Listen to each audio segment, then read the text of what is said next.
Episode 4. The man who had brought me here walked forward and bowed slightly before the dog. "Master, your bride has arrived." I felt the world spin beneath me. Bride? To this animal? Before I could scream, someone grabbed me from behind. Their grip like iron. A cloth was pressed over my mouth, and the sharp scent of chemicals filled my nose. Darkness swallowed me whole. When I woke up, my head was pounding, and my body felt heavy. My arms and legs were free, but the softness beneath me told me I was lying on a luxurious bed.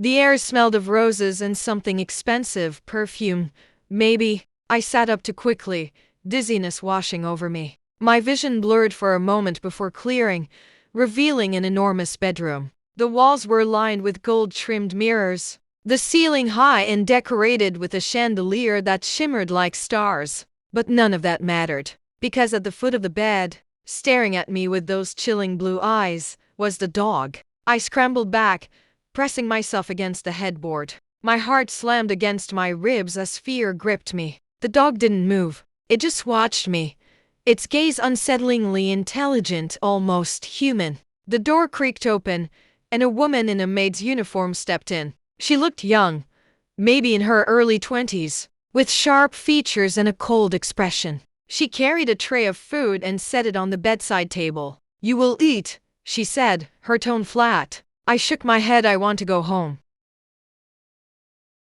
She scoffed. "You no longer have a home." Tears welled in my eyes, but I blinked them back. "Please," I whispered, "this isn't right." The maid's expression didn't change. "Eat," she repeated. "The master dislikes weakness." The master. I glanced at the dog. My stomach turned. "Who is the master?" I asked, my voice shaking. The maid smirked but didn't answer. Instead, she turned on her heel and walked out, locking the door behind her. I was trapped. I looked back at the dog, my skin crawling. My entire body trembled as I whispered the question I was most afraid to ask. What do they want from me?" And to my horror, the dog smiled. I froze.